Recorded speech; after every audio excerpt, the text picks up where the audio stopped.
Access Hollywood with your hosts, Josh Paget and Heather Brooker.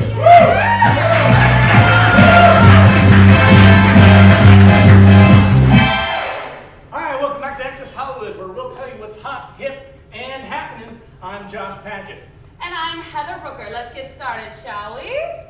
Michael Jackson turned 50 years old this week. That is not Michael.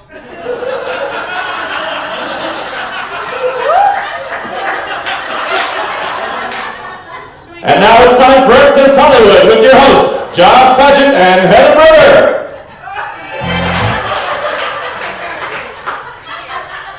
Welcome back to Michael Jackson turned 50 years old this week. While his nose turned 6 years old, his lips turned 8, and his chin turns 12. Yeah! Only getting better. All right. In this election year, candidates are always looking for celebrity endorsements, but we at Access Hollywood have done some digging, and we think our presidential hopefuls should be looking for their celebrity lookalikes. For example, John McCain bears a striking resemblance to Mr. Magoo. Right? Look at that! And Sarah Palin could easily pass for Peggy Hill. What? Right? Now let's not forget about the Democrats. Barack Obama, obviously, practically twins with Panthro from Thundercats. Separated at birth. And his running mate, Joe Biden, is a shoo-in for Kent Brockman from The Simpsons. So I hope that clears up any confusion for all of you. Happy voting. Go Panthro Brockman! Wait, why is that, Josh? Why? Panthro Brockman? Why? Because Mr. Magoo is old and crazy, and Peggy Hill is just a substitute teacher from some podunk oil town. All right. We're not political at all, are we? We're not talking about the candidates anymore, are we? Now to give you a little preview of what you saw earlier, we have an exclusive interview with Michael Phelps. This is true. We're going to show you how he's dealing with the dozens of endorsement deals he's being offered every day. Let's go now to the Olympic training facility with Michael Phelps. Michael, are you there? Good evening, Heather and Josh.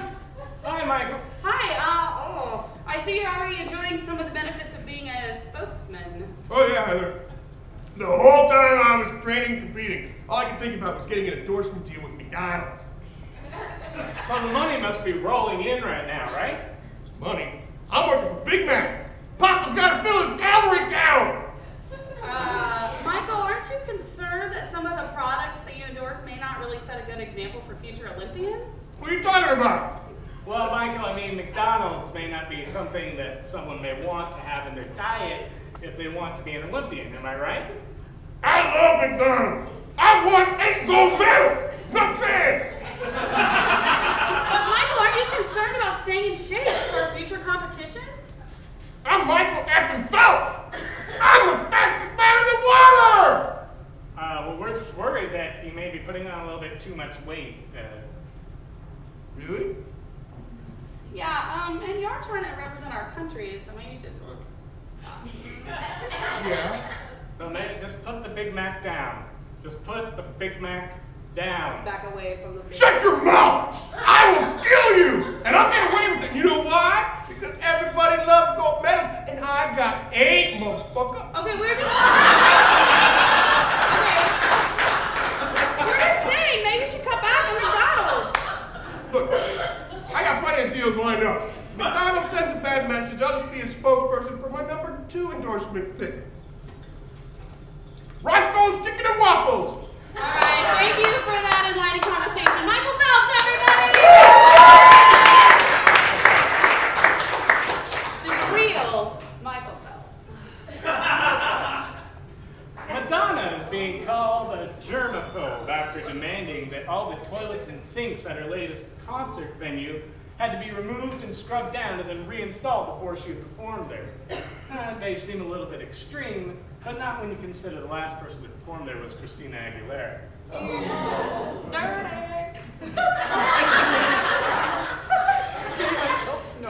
Okay, the boy band group the Jonas Brothers are being hailed as pioneers this week, not only for their talents, but their promise to stay virgins until married with their purity rings.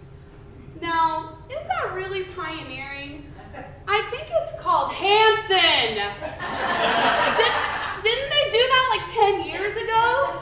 So can we stop with the Jonas Brothers? I mean, they're just stop. Alright. And now with the latest news on the company's rehab stint for sexual addiction, our own Access Hollywood correspondent Hope Shapiro. Hope, how is Taya holding up? Thanks, guys. Well, I'm standing here in front of Promises, the rehab center that is treating Mr. Duchovny. Well, Hope, did you get the scoop? I mean, everyone wants to know if Taya forced him to go into rehab because of those affairs and who he might have been sleeping with. Well, Heather, word on the street is that there was no other woman. Taya finally issued an ultimatum out of exhaustion. In fact, I have a source inside their home, the live-in maid, that heard Taya during the night repeatedly shouting, "Get off me, you horny bastard! Get off me!" In related news, Taya Leone has just been admitted to Promises for exhaustion.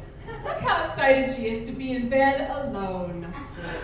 So if you'll just excuse me, I'll just see if I can get into Mr. Duchovny's room. Oh, is that for an exclusive interview? Or? Oh, yeah. Interview, right. Interview, right. Yeah.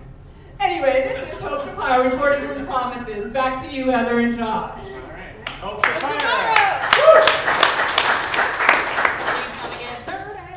All right, Shannon Doherty says she will not be returning for any future episodes of the new 90210 so that she can focus on some of her other projects.